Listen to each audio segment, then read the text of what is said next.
So, please, it's my pleasure to introduce now Henryk Syse. And Henryk is a Norwegian philosopher, lecturer, and writer. He is a great scholar. He works as a senior researcher at the Peace Research Institute Oslo, in addition to being a chief editor of the journal Military Ethics, and associate professor lecturer at the Norwegian Defense University. Having said all of that, he is, I think, by his heart, classical philosophy, he wrote a lot of books, and he also deals with the relationships between philosophy and Christian faith. So, thank you so much. It is a great honor and pleasure to be here, and I'd like to start with a brief word of thanks to Martin, because Martin is a very special person. And alongside my good friend Chip here, he embodies something that I think is also at the heart of this conference, namely the ability to talk about philosophy on the one hand, but to engage with people in their everyday lives as well. And we all know, of course, that he's a philosopher. We all know that he's a diplomat, and a highly respected one at that. But I can also tell you that I've been with Martin at many conferences in the United States. And we go to these receptions in the evenings, where there are lots of these philosophers standing there talking about more or less esoteric, non-understandable things. And I've sometimes brought members of my family. And Martin has this fantastic ability to talk to anyone who's there, to make them feel so much at home, to make them feel part of the conversation, to spend time with people, really show an interest in them. But I can tell you, Martin, it really makes an impression. My parents-in-law, my mother, they all remember Martin very fondly.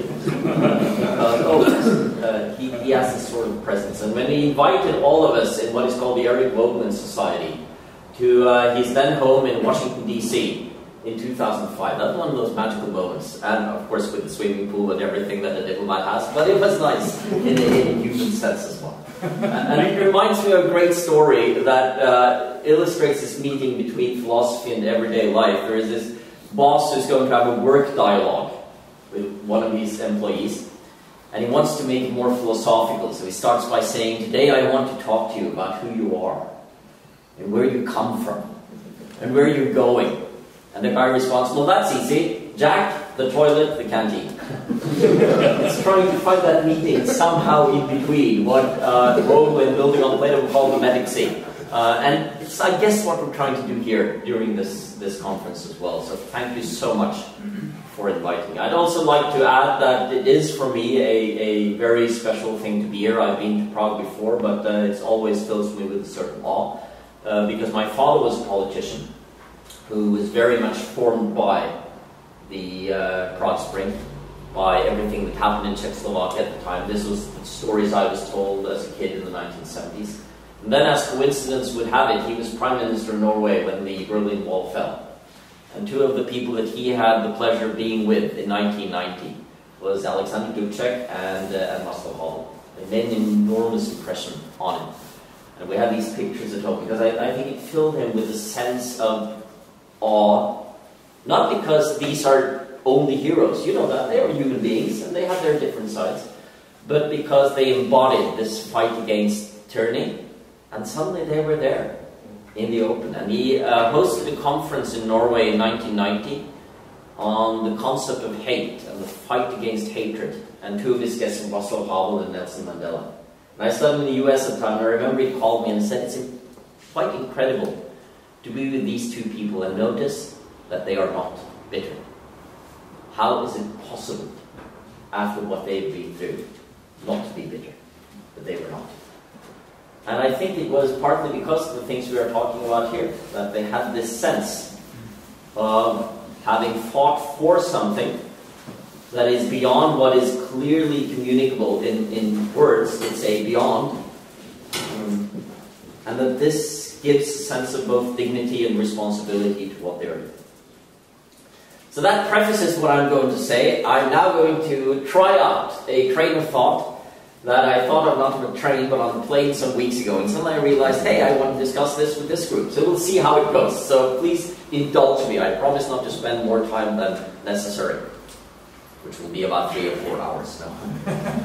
I even have a new watch to keep my eye. I realized this new watch I have, this symbolizes the difference between men and women. I came home and I told my wife, look at my new watch, it's fantastic. It can be down to 200 meters below sea level. It's waterproof. And she asked me, well, are you going there? The answer, of course, is not. Now, there are 2 questions I want to ask you, and it's related to what we are doing here, and it's related to the larger horizon of the conference. Namely, when we discuss with people, when we have exchanges of opinion, I believe there are 2 crucial questions we have to ask. The first is, what is at stake? Is the debate we are having now very important?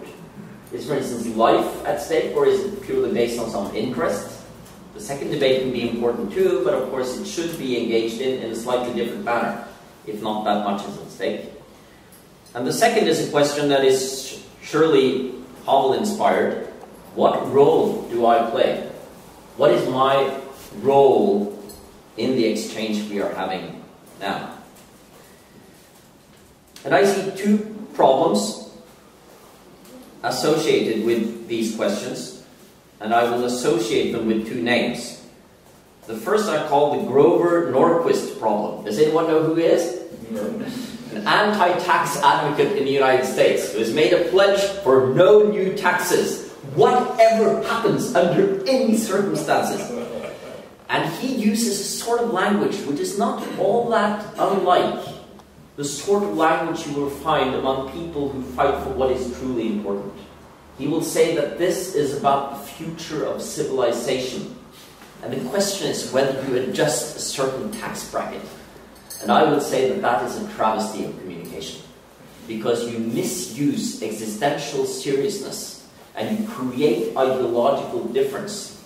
So that the person who believes that the property tax could be 2% higher is an enemy of civilization and humanity. And I think that is a very real danger. The other is, and of course much more dangerous, and I will associate it with someone from my own country and someone we're not very proud of. His name is Anders Breivik, and he killed 77 people in the summer of 2011 in what can only be regarded as pure terror attacks. And the question is, how do we stand up against the sort of discourse that creates the grounding for those kinds of actions? Because there is no doubt that Anders Breivik was inspired by speech found on the internet, by hate speech that float around, which most people don't really take seriously. We'll just say, oh, it's just, it's kids formulating things, or they're just stupid, and we don't really engage with it. But maybe that's what we really should engage with. This is where humanity is really at stake. How do we can we take that really seriously? Now, I think the 2 human beings who inspired this conference, Jan Patočka and Václav Havel, both knew about this, and they were very conscious of the sort of roles that they engaged in. What role am I now taking on, and what is actually at stake? And if I may, I'd like to read a bit of Havel from Disturbing the Peace, and it's a story about how Jan Patočka ended up as the 3rd main spokesman for Chapter 77. Of course, many of you, this story is very well known, but I think it's worth reading Havel's own words, and not least his description of Patočka. He says, and it's on page 134, 135 in the English translation, I believe by Paul, who was here yesterday. I don't know any longer who first suggested Jan Patočka as the 3rd spokesman, writes Havel. Perhaps it was Jiří Němec. I only know that Jiří and I supported his nomination and helped explain why this was an important choice to the others, some of whom were not very familiar with Patočka. It seemed to us that Patočka was highly respected in non-communist circles, not only would be a dignified counterpart to Jiří Hájek, third leader, but more than that, and we were almost immediately proved right, we felt that from the outset he, better than anyone else, could impress upon the Charter a moral dimension. And then comes the interesting continuation. Why? At the time I paid him several visits, both alone and with Jiří Němec, and I must say that he hesitated for a long time before accepting. He had never before been directly involved in politics, and he'd never had any direct, sharp confrontation with the powers that be. In such matters, he was reluctant, shy, and reserved. So are you wondering, does he have a moral dimension? What's Havel's point? Then he continues. His strategy resembled the strategy of trench warfare. Wherever he was, he tried to hold out as long as he could without compromise, but he never went on the attack himself. He was utterly dedicated to philosophy and teaching, and he never modified his opinions. But he did try to avoid things that might have put an end to his work. At the same time, he felt, or so it seemed to me, that one day he would have to put his thinking to the test in action, as it were. That he couldn't avoid it, or put it off forever, because ultimately this would call his whole philosophy in doubt. He also knew, however, that if he were to take this final step, he would take it completely, leaving himself no emergency exits, with the same perseverance he devoted to philosophizing. This, of course, might have been another reason for his reluctance. He was certainly not a rash person, and he hesitated a long time before taking any action, but once he had, he stood behind it to the end. End of quote. He is almost like an actor who is being cast in a play, and you want to play this role, and you're asked to play Macbeth or something, and you go, can I really do this? Only it's about so much more, because it's an existential question. And I think we can distinguish between different roles. There are certain arbitrary roles we are assigned. Someone like an actor, you happen to play that part. Then, of course, you do your best to enact it, but you could have played another part. Then we have interest-based roles, and they're important, surely, but let us remember when they are interest-based. If you fight hard for lower taxes, we should always have a look, what will you earn from this? Is this very much in your interest? And if it is, it may still be a perfectly legitimate role to play, but it's an important question to ask. And then we have the existential roles, where you are fighting for something that has to do with the importance of human existence, and then not necessarily just your own, but also that of others. And that's what we're really talking about. Solidarity. Havel writes somewhere else in one of his letters to Olga about responsibility, and it's one of the relatively few places that he quotes Patočka directly, although he's present all over the place indirectly. But Patočka said, writes Havel, that the thing most peculiar to responsibility, and now I want you to think about the responsibility of communication, communicative action, taking on roles and speaking for that. Most peculiar to responsibility is that it is ours everywhere. I think this is so because the world is everywhere surrounded or infused with its absolute horizon, says Havel, and he's just spoken about this. Responsibility is, in the end, responsibility toward something I cannot even express. It's the absolute horizon of being, he says. We can never step beyond this horizon, leave it behind us, or forget about it, regardless of how hidden it is. Does it matter, though, whether we use the word being or the word imaginary construct? In doing so, we cannot escape our responsibility, not even by a fraction of an inch. We always have responsibility because we find ourselves within this horizon of being. We're not on the planet Mars. We're not Robinson Crusoe. We find ourselves in this horizon. And then there's a great final line to that letter, which is from New Year's Day in 1982. He asks, but we don't even want to, do we?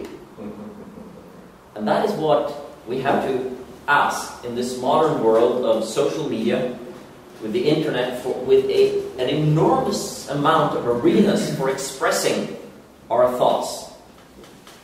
To some it becomes a sort of play. You take on one role and that's fun, like a debating society. Then you take on another role, but it doesn't really mean anything. Famous case, I think it was in the US recently, that I read about in the Herald Tribune, was about a person who had put on Facebook threats to abduct children. And they found him in the end. It turned out he never meant to abduct anyone. It had caused a huge scare. They had to close down the schools.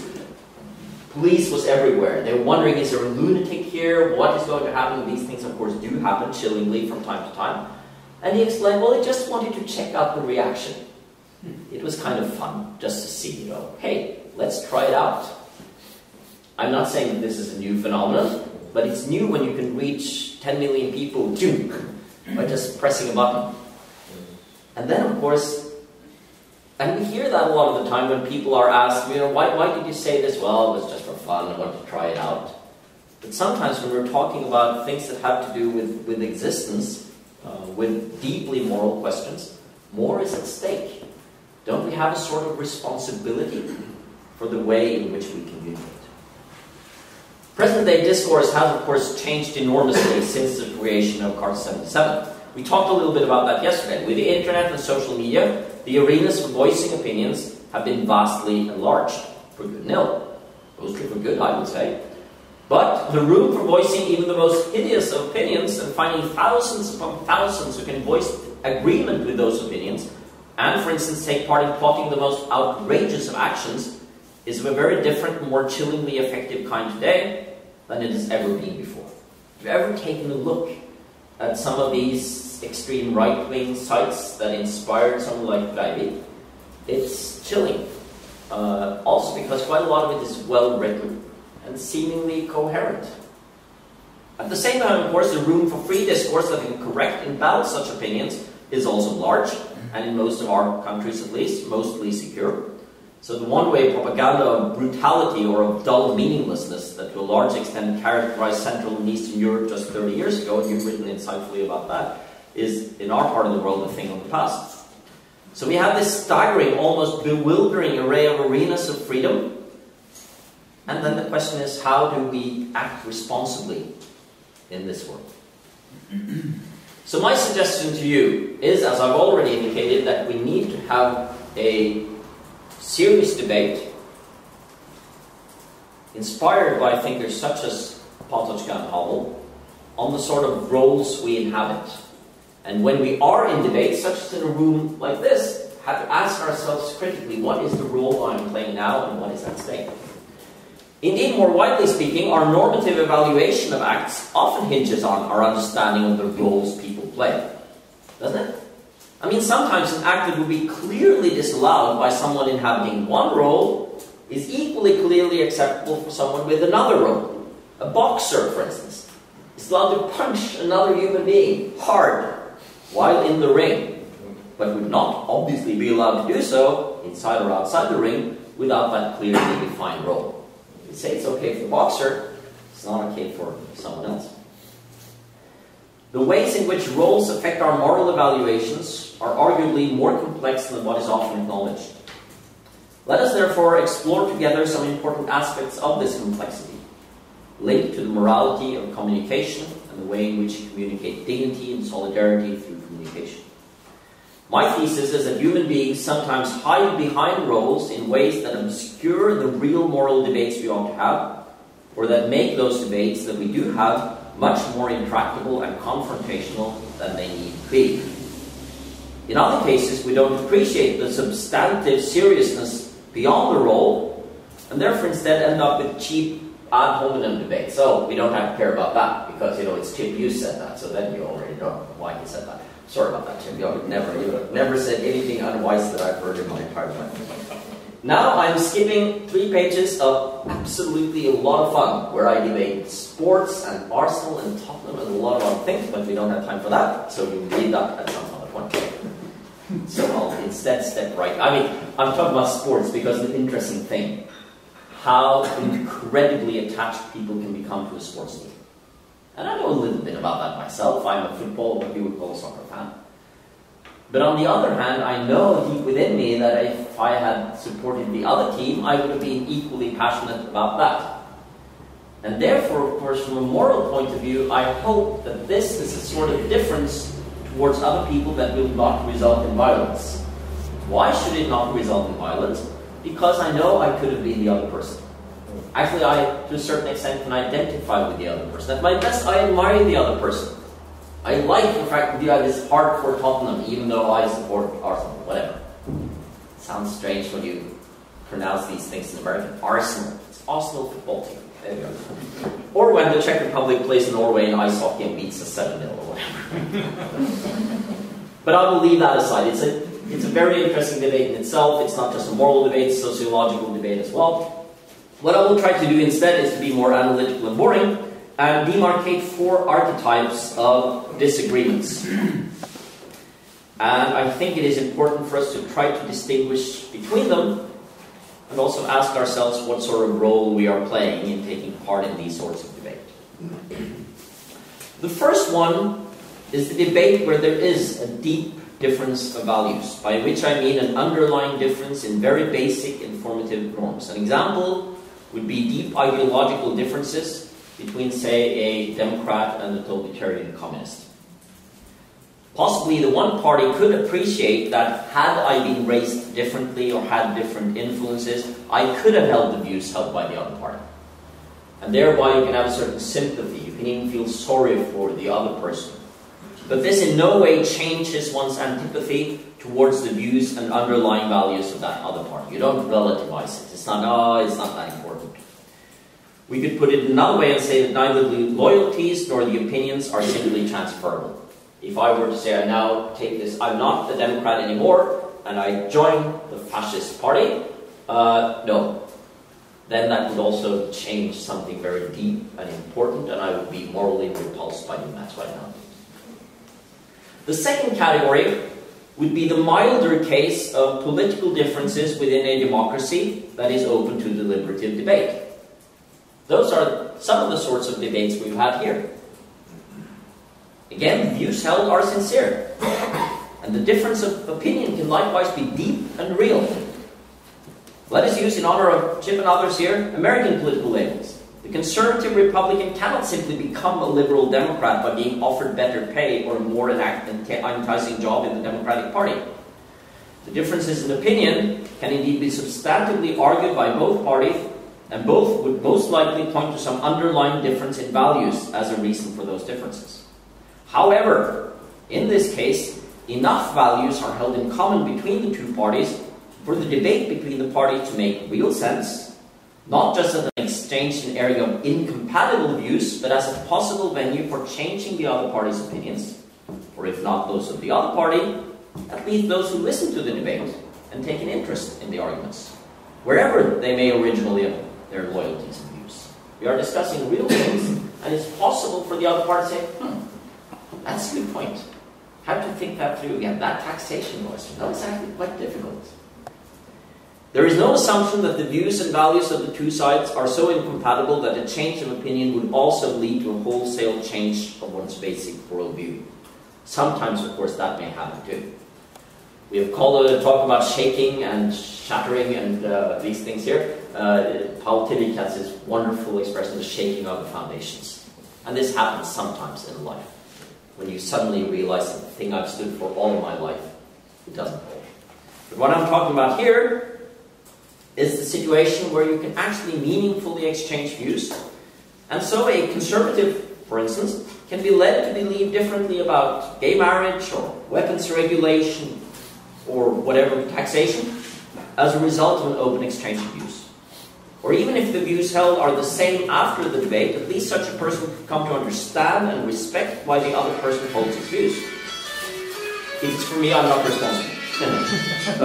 And thus to accept that I could conceivably have held such a view myself, without thereby becoming something fundamentally different from what I am now, morally speaking. By adding morally speaking, I'm indicating that the other view does not represent something totally repulsive or repugnant.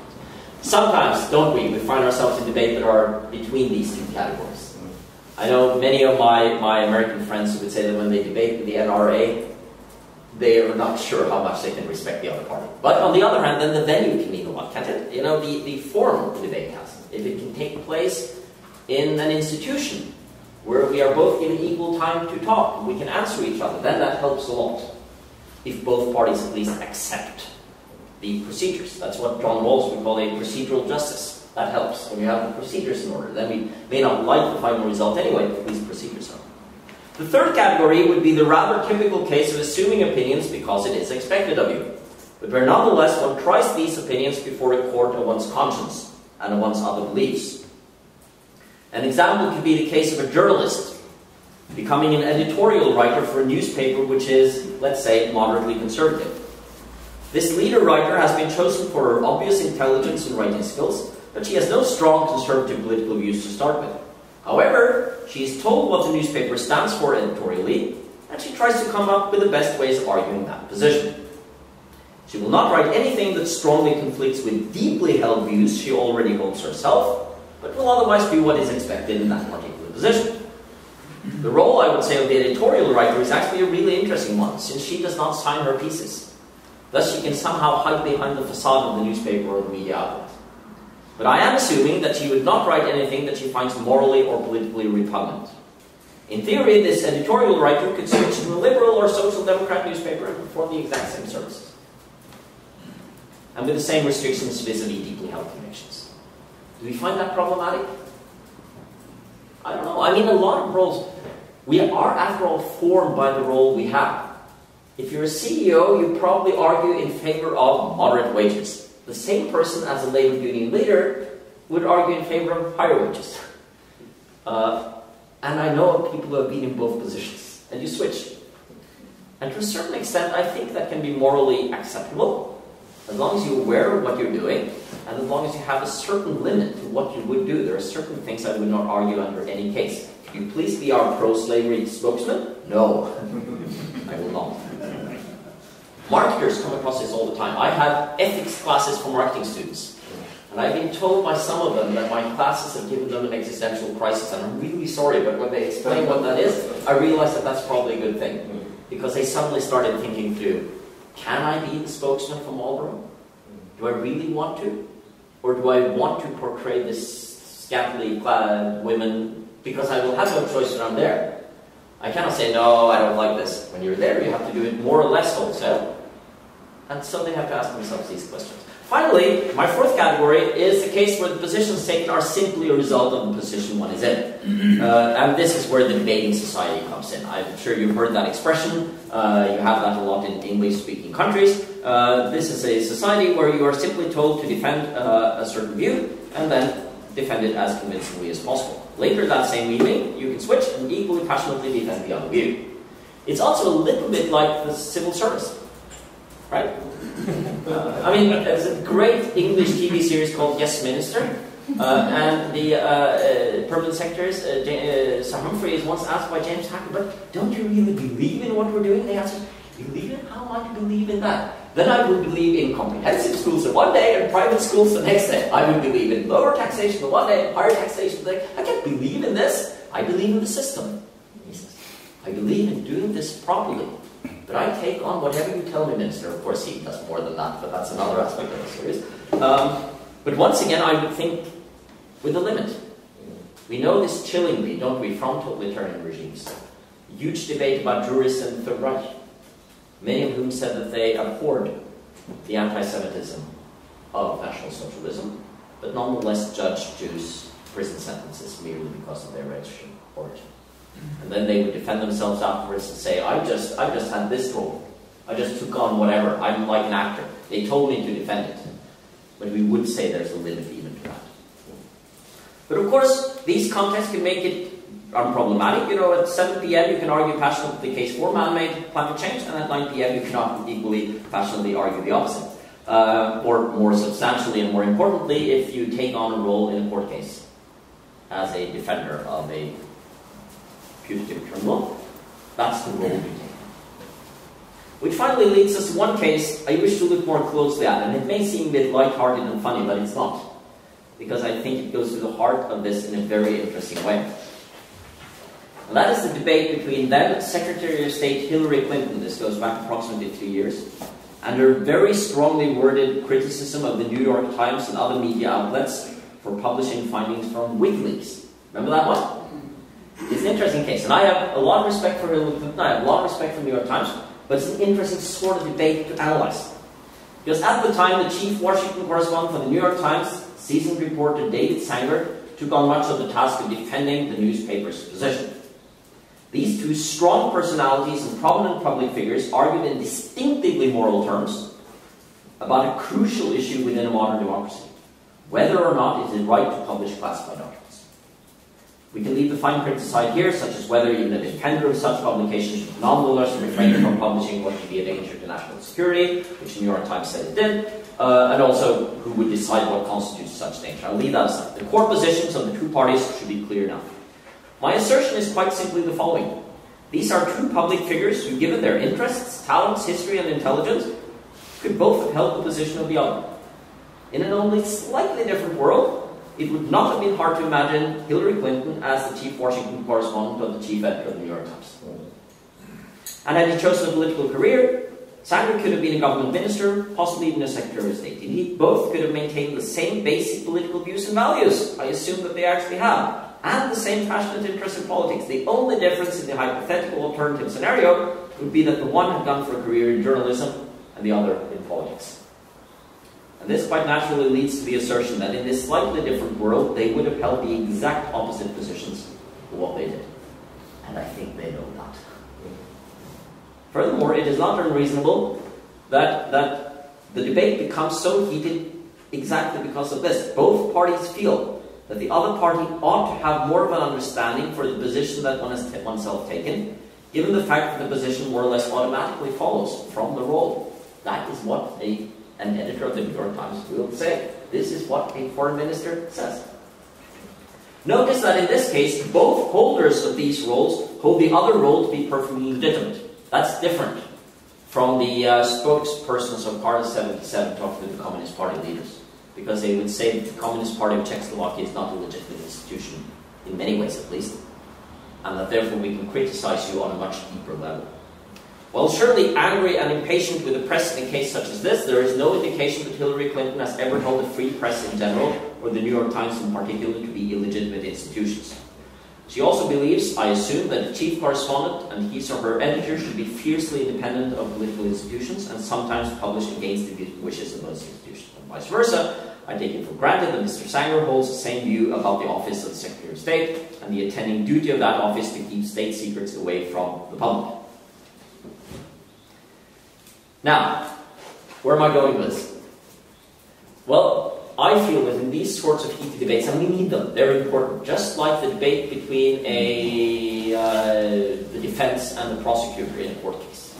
If they just say, well, I can equally well be the prosecutor, so I'll just lean back. No, that would mean a severe category mistake. It's very important that you now do your absolute best. I read some stories somewhere in these materials about how some of the defenders, the public defenders for Václav Havel and the others who were imprisoned in 1979 really didn't do their job at all. And one of them started the defense by congratulating the public prosecutor for this finely worded prosecution. That's a travesty of justice. And of course this is a different case because here you have real ideological difference. But in a regular court case as well, if you take on the role of being the defender of, even if it's Anders Breivik or Vidkun Quisling, you do your best to find what speaks in that person's favor. And that's fine. It's important. It's one of those things that keeps rule of law and democracy going. But on the other hand, I think there is also a danger here when we transfer this to the political level of deeply intractable, hateful debates where both parties realize that if we had tried to use more empathy, in the real sense of that word, respect, which is also an interesting word, respectare, view again, look again, and think through why is the other party holding this, and would I have held the same position had I been that person? It changes very much the way in which we speak to each other. And it's a simple point. I mean, it's obvious to everyone who sits there here, I don't even have to say it, but at the same time, it's so extremely frustrating to see how often this escapes notice in public debate. So I'd say, and my conclusion to this point is that in public debates we have to think through what sort of role does someone have? What does it mean to have that role? How much is actually at stake? How much can you understand the other's role? How legitimate is that role? And if there is legitimacy on both sides, that leads to a very different sort of moral calculus. Now, it may seem frivolous that I, in this room where we discuss deeply important questions of totalitarianism and history, raise these journalistic examples. But I think it's obvious to all of you that they are important, both because communication has consequences, things we say in public have consequences, and secondly because obviously it's often much more than just about what we say. Questions and examples about war were raised in the previous excellent introduction and debate here. And there is a famous argument in Francisco de Vitoria's books on the Indians and the war from the 1530s and his criticism of the conquistadors, which is exactly along these lines. Namely, if you had been the Indians, what would you have done? And Vitoria's point is that the Indians don't understand what they are being told. They are being told in a language they don't understand that there is a pope and a king an ocean away that owns their country. It's like someone comes out, whoa, whoa, whoa, whoa, and then they start killing you. What do you do? Asks Vittoria. I'm paraphrasing, but it's essentially what he's asking. What do? You defend yourself. Obviously, you defend yourself. So therefore, we must say, seriously, as philosophers and Christian theologians, we must say, they are in the right. They are doing what we would have done. And then he comes with that famous teaching of just war theory. A war cannot be just on both sides. Because if it's just on both sides, it shouldn't be a war. And therefore, the Spaniards are in the wrong. Because they are attacking people who are defending themselves legitimately. And what is lacking, and of course this is not the language that Vittoria is using, but if you fast forward 400 years to Jürgen Habermas, we're basically talking about what sort of communication situation do you have here.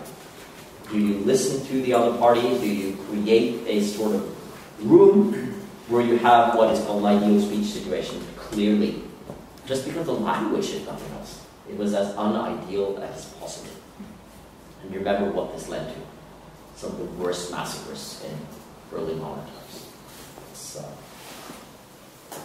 It's scary. Yeah. I am indeed not out to criticize fierce and frank role-based debates where we take on a role and we debate it. Debating societies can be illuminating, court cases are enormously important. But I think we need to make them more honest and therefore hopefully better. And therefore also save the deeply existential language of being, dignity and morality for those debates where that is really what is at stake, so that we don't create a hyperinflation of these sorts of terms. Now, I'll conclude with a tentative, I'd almost say heuristic conclusion. It's Chip's favorite word, and it's very, very good. Now, first of all, what are the questions we should ask ourselves when we engage in a debate? The first one I already indicated, and that is the question, what is at stake? And in the large underworld of internet and blog discussions of hideous contents in our world, I think that those of us who rightly or wrongly call ourselves intellectuals need to realize that a lot is at stake. What does that mean? Should we prohibit such views? Well, that's another debate that I'm not even raising here, but myself, I am at heart a liberal in these questions and believe that the law is most often the wrong way to go. Huge debate going on right now. I'm sure you heard about Jeremy Waldron, for instance, great political philosopher who speaks strongly in favor of laws against hate speech. I have so much sympathy for the build-up of his argument and the sentiment behind it, but I am scared of the conclusions. I'm closer to what Morgan answered him in the debates they have had over the last few years. But what we have to realize is that a lot is at stake, and if we don't, and I'm using the large we here, engage in these sorts of debates, they start living their own life. I mean, talk to young people about how much they are influenced by things that are absolutely rubbish, because no one has told them that it's not true. We know that from this part of the world. A lot of educated, good people believed sincerely that the Jewish people was guilty of all the problems of the world in the 1930s. If they didn't believe it literally, at least would say, well, there must be a point to it. Well, there must be something. There's something they're doing. Eric Goldman pointed out already in 1933, how is it possible to argue this? But it was done.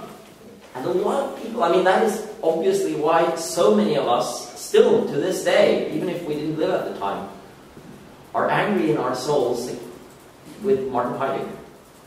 Because he was someone who could have spoken up, and did not, and he did the opposite. Even against his teacher. enormous rights. A lot is at stake in these sorts of things. Secondly, when you are in a debate, you should be conscious about why am I arguing this? Why am I taking this position?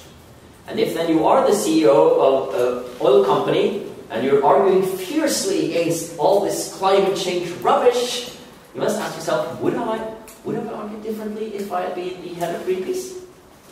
Or vice versa. Does that mean that the debate is not important? That there aren't arguments both ways? Of course not. You ask that question, why am I arguing this? Listening to the other party's reasonable assertions, making sure that deep moral outrage is spared for the cases where such moral outrage is actually warranted. Extremely important in my view. Respect in the exchange rather than demonization. And finally, this word that I started out with from Havel. Responsibility. Being aware of what it means to voice opinions, to know when the really important matters of human existence are on the line, to avoid the inflation of heated expressions, as I said, and to take the consequences of one's actions. And it leads me to my final words, which is from Havel again, from the same letter to all again. I just love this passage. And he's saying that what we have responsibility towards, and this echoes so much of what was beautifully said by speakers yesterday. He says it's a final instance of a horizon. What is this, in fact? What else but the absolute horizon of being, against whose background and out of which anything first becomes itself? The absolute horizon of being as a system of coordinates, providing everything that exists with a place, a context, a meaning, a discrete existence, and thus, ultimately, genuine being. That's a sentence that deserves to be read many times because it's about the relationship between the concrete and the ultimate.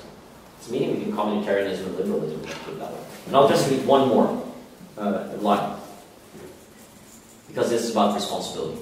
It is therefore the experience of all experiences, the measure of all measures, the order of all orders. Indeed, if I know what I have done and why, and what I do and why, if I can really stand behind this and, in private perhaps, own up to it, I am thereby constantly relating to something stable, something I win from my unstable surroundings. Thus I myself ultimately become relatively stable, something graspable, something that possesses continuity and integrity. That's responsibility. Thank you.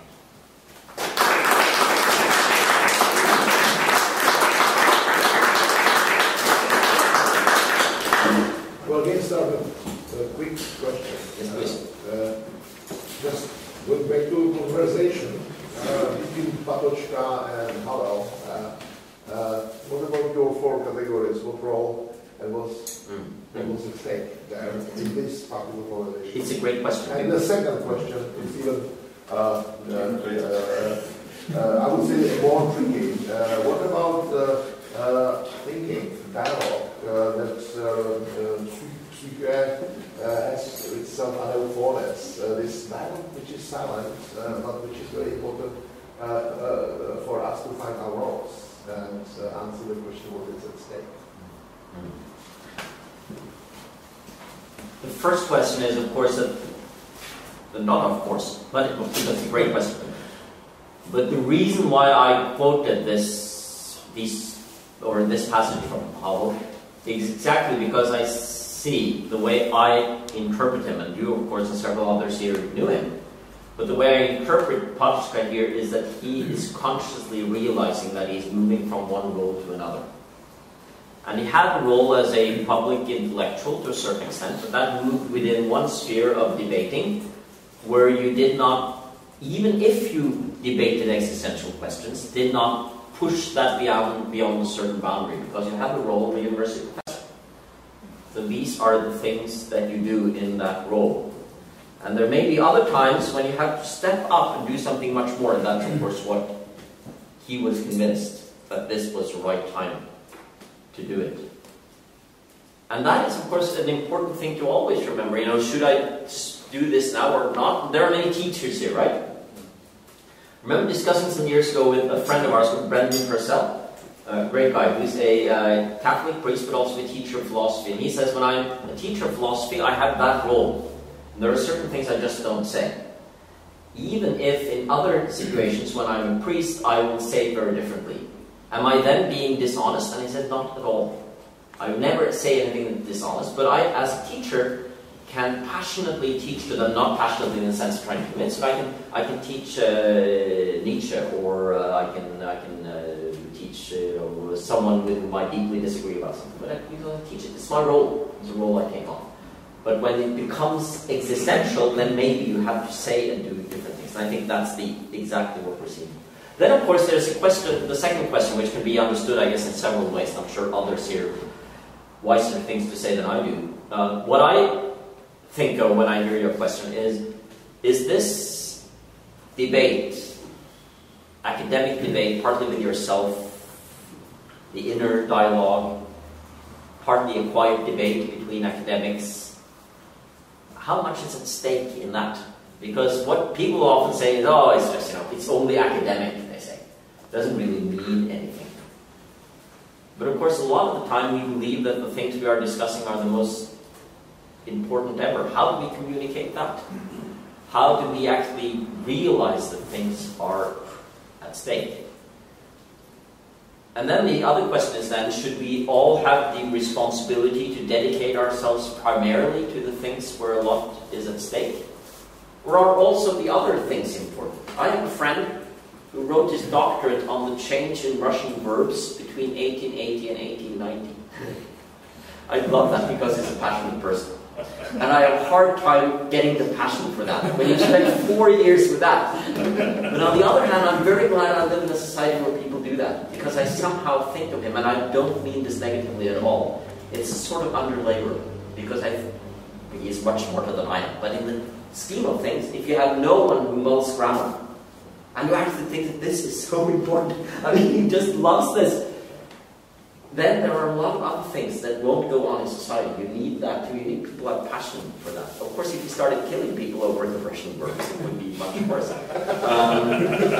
You also have this great example yesterday. Do I show solidarity when I sign a piece of paper to keep a philological institute some university far away? You're showing support, but you said that's not really solidarity because not that much is at stake. I think that people can lead perfectly good lives, do very important things without ever coming across anywhere where this really, politically speaking, existential solidarity has to be addressed. And still they can make do a lot of important things, make important differences for other people. But it's a great question, so I urge the audience here to take it on as well. Okay, please do. Thank you very much, Al. Thank you very much for your talk. And you spoken about the power of the words, and then indeed words can be powerful weapons, and you referred to hate speech. And while, legally speaking, at least from international law point of view, where I come from, there is no universal definition of what hate speech in fact is, and there are different approaches among different states, and obviously the US would have a different even legal point of view to freedom of expression versus hate speech as opposed to Europe, and even within Europe some states would have a stricter position, such as Germany, for obvious reasons, than other states. Still, what I think we can agree with is that hate speech means that there is no agreement in difference, which you mentioned before, because if there is agreement in difference among us, hate speech would not survive, I suppose. And you referred to the responsibility the way we communicate and morality in communication. So my question to you, I'm interested in your personal opinion, whether you think that law is a useful tool to regulate this, and how far would you go in a way that if we live in a free and democratic society, and if you like to use words such as multicultural society, should we actually curtail freedom of expression when someone incites to discrimination, hatred, or violence, especially if you know that the situation of, say, prolonged discrimination would ultimately lead to armed conflict, and then we go to Second World War, obviously, and the role of media and propaganda. We saw the similar thing in Rwanda, the role of media, exactly the same for Yugoslavia, the propaganda. And even the words are rather similar. You dehumanize them, the others and you use the risk approaches, be it in Rwanda or British National Party in the UK, referring to Arabs in similar terms. So it's just I'm interested in your position, perhaps whether you think we can afford more, whether the democratic society can afford more, and therefore let, as in US they did, let the American Nazi Party members to march through the Holocaust, Jewish war survivors, and not to ban the march, as opposed to say in Prague. Obviously, the reasons were different, I have to say, legally, but in Prague, when there was the anniversary of the Kristallnacht, it was banned for the neo-Nazis to march for the Jewish cause. Wow, how much time do you have? I don't know if my opinion on this is any more interesting than the next person's, but I'm trying to think it through and I'm trying to give a somewhat coherent answer. First of all, I agree very much with what I hear between the lines of what you're saying, namely that we have to have an understanding for different national historical circumstances. That means that these things will be tackled differently. And I must say that as I've always grown up with from my parents, who both had, staunch anti-Nazi parents, and one of my father's brothers was in concentration, all this, they always told me that the greatest thing we had to be really grateful for in our part of the world is the friendship between West Germany and the rest of Western Europe. It's fantastic. They impressed this on me when I was a kid. We would go to Germany and they would remind me that this is fantastic, and it's because they here, not in the East unfortunately, not in Japan, but in West Europe, they do try to take it seriously. And we all know that there are criticisms of this and more could have been done, and Google's work on Hitler and Germans and all this, but generally, one of the things is exactly this, that they say that there are limits to what can be said, what can be published in Nazi propaganda. Whereas in another country, I would both understand and respect that they would not have the same. So that would be answer number one. To a certain extent, it's contextual. I've come to the conclusion that the sort of laws we have in a country such as Norway, which is quite typical in Europe, I believe, are on a general level wise, namely that it's direct instigation to violence that is not allowed. How direct does it have to be? Well, that also has to be contextualized. But the minute you say that, well, this could lead down the road to something, you are also making the mistake of saying that that's the only road you can take. That's not necessary, though. I agree fully with those who say that intellectuals in Yugoslavia bear a significant responsibility for the way in which that war was conducted between 1992 and 1995. But I'm not thereby saying that that was the only outcome of nationalist professors' way of teaching in the late 1980s, because it could also have been met in other ways, through public debate, through people who dare to stand up and say something else, through lively conversation in our societies, which to a large extent was lacking. A lot of people, not least within the church, did not have the courage or the knowledge or the wisdom to stand up and arrest people who were saying these sorts of things. Generally, that is what I believe we need, because if you go in the other direction, and we all know the problems of restricting free speech, so I don't have to reverse that to you, but you come across the problems of arbitrariness, you come across the problem of these things just disappearing on the ground. I mean, essentially, John Locke explained it in 1689, the letter concerning toleration, the importance of toleration. So I would say that that is a sort of general answer to somehow where you have to find and strike this balance. But it's never something we should be easy with, kind of rest easy, because striking that exact balance is very, very hard. What is an instigation to violence? I don't know. That's a hard one too. If I stand out here in the street and shout, "Kill!" and some group or other, was that an instigation to violence, or no, I was part of the play? And that's why they add that it has to imminently lead to violence afterwards. And imminence is a category that's quite difficult. Yeah. So it's a great question. I'm sure you have much more to say about it. That would be good to hear, but we have little time, I'm sure. Oh, yes, there's some time. Yeah. You want to comment, or before we go? No. Thank you. I was just saying. I was thinking of the situations when I found myself in a heated debate and at the margin of starting to hate, or at least feel very unfriendly about the other person and so on. And it seems to me that these situations mostly have to do with feeling that the kind kind of unwritten rules of conversation are broken. That there is some manipulative behavior on the part of the other person, and so on. But this brings me to, I think, an interesting and perhaps important point, which I was kind of missing in your presentation, and which could be an interesting supplement, and perhaps not just in your paper, but perhaps in education in more general. Namely, what are these? What is this fair behavior? Because obviously, it is something different in an academic discussion and in a courtroom and so on. You can kind of play dismissiveness to the arguments of the other side in the courtroom, and it's considered a kind of fair tactics, and the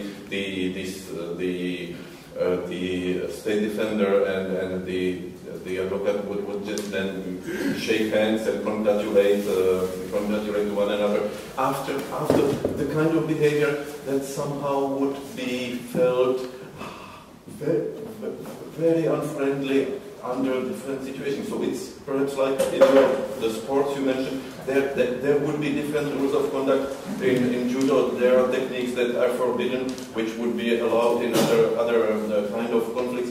So it seems to me that this is an important thing. You gave your typology, but your typology concerned only the content difference, but not the form of and so yeah. Absolutely. I will spend some time on that, but I didn't enlarge on it. I just mentioned in passing. It's a great point. Sometimes, of course, we find ourselves in arenas where we know this on beforehand. So it's clear to everyone. I think a mistake we often make in everyday life is if we take it for granted that the other person now understands this. I am the chief editor of a peer-reviewed journal. By the way, commercial break, I'll put out here, it's not really commercial because we just lose money from this, but I edit a journal called Journal of Military Ethics. It raises a lot of deeper philosophical questions about armed conflict that I think would be of interest to many of you. The latest issue is a cutting edge on cyber technology and the ethical implications of that. And I've secured to all of you free access. So you can actually access these, and you have the code up there. So I'll leave a little stack of them. My point being, that one of my jobs in this world right now is to tell people who have worked for many years on an article that they absolutely love, but it's rubbish. And I have found that the way in which I do that makes an enormous difference. There are people I know of who have never actually really managed to get up again because they feel that their dignity has been seriously, and I use, I would chip next to me, it's a word I don't use lightly, but some of them feel that they have been attacked by a rude referee. My job as a chief editor is very often to start the letter by saying, thank you so much for considering our journal. We are proud that you thought of that as a very important topic. But we do have some misgivings about the paper. And maybe if one of the referee reports is really harsh, I'll either warn, which is what you're saying, I'll say, this is harsher than I would put it, or I will actually edit it. A lot of journal editors do that. We convey, of course, the meaning, but we take out the this is meaningless. This is not full of meaning.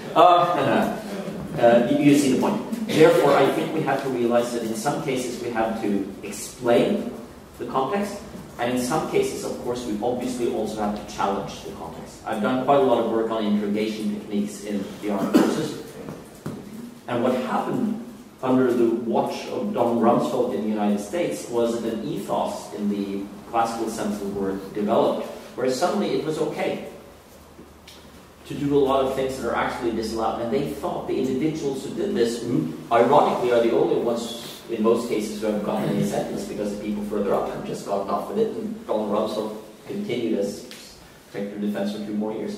But they thought they were doing what was right, because they were explaining that these are the fairest rules of the arena, but it's not. And especially when you create rules that create the temptation for stepping over them. There's a great line, my favorite line about war, is in a book by St. Augustine of Hippo called Contra Faustum. It's against the Manichaean, and it's a whole debate.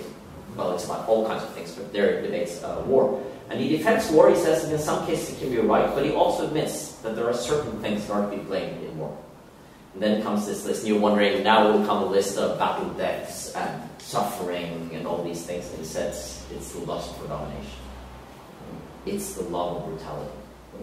Because once you open this a little bit and you say, it's okay, because it is, after all, the barbarians we are fighting, then you open the door to the worst things that exist in a human soul. And I think sometimes we do that in academia too, not those here, but I've been to doctoral dissertation defenses, for instance, where I think I'm ashamed at what people will say to others. And the fact that you didn't like the footnote on page 239 does not warrant it. So the fair procedures, enormous number. And we can go back to Patočka, Havel, and methods of thinking. Because it seems to me that for philosophers, thinking is maybe exaggerated, is an exaggeration of bias, but they are much more focused on thinking than many others. Listening to you, obviously, when you were describing different kind of administration, functioning things, a case of Adolf Eichmann, and the famous description of Eichmann has come to my mind. She said about him that he had cliches prepared for all the situations he happened to be. Starting as a Zionist after he read the Theodor Herzl's book, The Judenstaat, and then administering his duties up to the functioning in the courtroom and even the execution chamber. He had a cliche for this situation. And Arendt says that problem of Eichmann was thoughtlessness. That he was not able to think. And she again says that we all have routines and situations, the routines prepared for our normal situations. If we were to think all the time, it would exhaust us, it would be crazy. But in certain moment, it's very important to think, stop and think. And it seems to me that this Patočka's point, and even Patočka's conversation between Havel and him, that it was his devotion or addiction to thinking what convinced him to do what he decided to do. I think it's a wonderful formulation, and it brings to mind another phrase of Arendt's, the life of the mind, and the importance of the life of the mind. And it actually brings us back to this question about hate speech. Because one of those things I really fear, and which I think is true, is that quite a lot of young people who do things, and not just hate speech inspired crime, but all kinds of crime, so scaringly often will say afterwards, oh, I didn't really think about that. You know, you just did it because you were inspired. And I sometimes have the chance to teach high school classes about these things, and I always use the exact formulation that Martin mentions here. I tell them about the Eichmann trial, and I ask them if he was not evil in the sense of a Heinrich Himmler or Adolf Hitler, if his evil was of another sort, there was nonetheless something wrong with him, wasn't there? Because Arendt's point, some criticize Arendt for trying to excuse him, but she's not trying to do that at all. She's not saying that it was okay what he did, not at all. And then I tell him this, Gedankenlos. He was thoughtless. What does that mean? Well, it means that you get an idea or an order to do something, and it's here. And you have the execution of the act there. And in between, in a moral sense, it was empty. And I think that is the danger of a public sphere where we don't take seriously all these things that happen on the internet and so on. Because many people take this on board without thinking. They won't have this internal discussion or discussion with others. And I think it's one of our greatest obligations, responsibilities as teachers, to help young people to think. And to ask, is that really the case? What am I actually doing now? And to, as that famous formulation has it, stop and think. And it takes a little bit more time. And it is time well spent. I think generally in a society, and Martin touched beautifully on this yesterday, where speed is prized so highly, where you don't have to learn anything anymore because you can just go to Google and check it, and it boom. I'm not one of these cultural pessimists who say everything is getting worse, because that's not true, but on this point, I think we have a real challenge in fighting these sort of things. And there the answer is indeed, to a large extent, the life of the mind. Yes, please. I keep thinking about people in their roles, particularly people in positions of power, and the sorts of options they have when it comes to making decisions. And, I'll think of let's use the President of the United States again, just because it's an easy example. If the President of the United States suddenly decides, you know what, I think I want to, diminish the United States military footprint around the world now in a dramatic way, or I want to, really do something about global warming and fund a Manhattan Project for alternative energy, that person would be removed from power, right? I mean, if you're doing something that many people view as compromising the national security interests of your country or so on, if Hillary Clinton had said, as that example, you know what, free speech really is important here, and we support the New York Times. I mean, what would have happened to her? So people like this, they face real limitations in terms of what they can do, and then continue in their role. Right? I mean, folks who step outside their role have a bad habit of getting killed, right? I mean, and it's amazing to me how many people will stay on in roles. Well, the president can't resign, obviously, so let's not use him as an example right there, but I know what you're thinking of. I saw an interesting article in the New York Times, I think Wall Street Journal or something, that was very appreciative of the CEO of American Airlines, because he had his whole life spoken against something or another, some sort of, accepting some sort of public payment when you were in bankruptcy protection. I think that was what it was about. And then they entered bankruptcy protection. And then he said, I have to resign, because we're now morally doing it. And this was not about killing people or anything like that. 99 or 100 CEOs would have found some way to explain this. But this opinion article said, this is actually quite remarkable, because this person is taking the consequences of what he has said, and I cannot continue in that role, even though everyone expected him, and no one would even criticize him, because they would say, you're the CEO of an airline, you do what you have to do. Then the other question, of course, how large is actually your sphere of possibility? And I think in many cases, maybe we, in our everyday lives at least, misjudge that. And we say, I couldn't stand up to that. I saw this person being bullied, but I couldn't stand up to that. And afterwards you ask yourself, could you? Maybe you could. Maybe one could do a lot more than we think, but maybe we're afraid. Maybe we think that people will criticize us more than they will. And I think, interestingly, that's part of the debate about Barack Obama today too. Could he do more than he thinks he can do? Could he just shut down Guantanamo? But, yeah. Difficult question.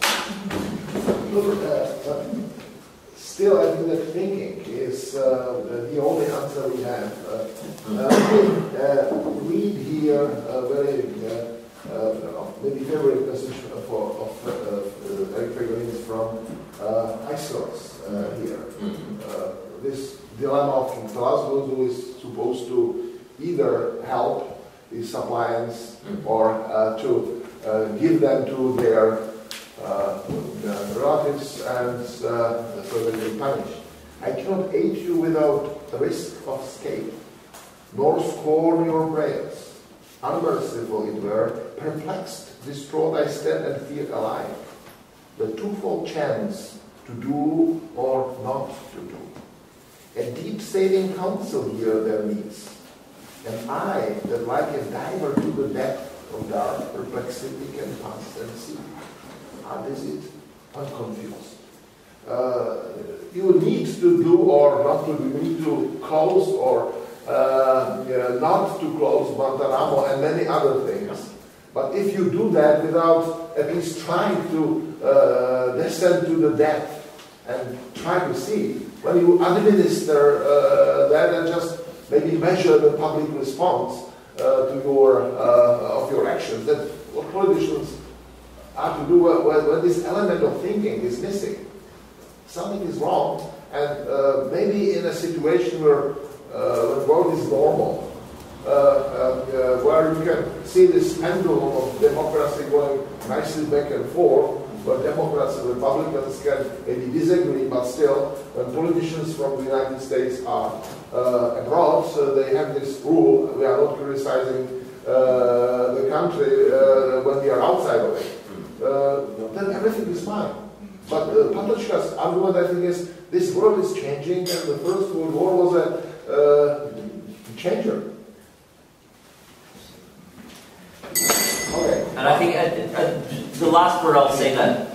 may sound jocular and stupid, but you remember some years ago that there was this campaign that Nike had, and the line was, "Just do it." And I think what we're essentially saying here is that that's not enough in our world. If you just have this idea and you just do it, you have to have this room for weighing, and not least for listening to advice, for creating a generous, friendly room for fierce discussion, based on the life of the mind. Okay, thank you.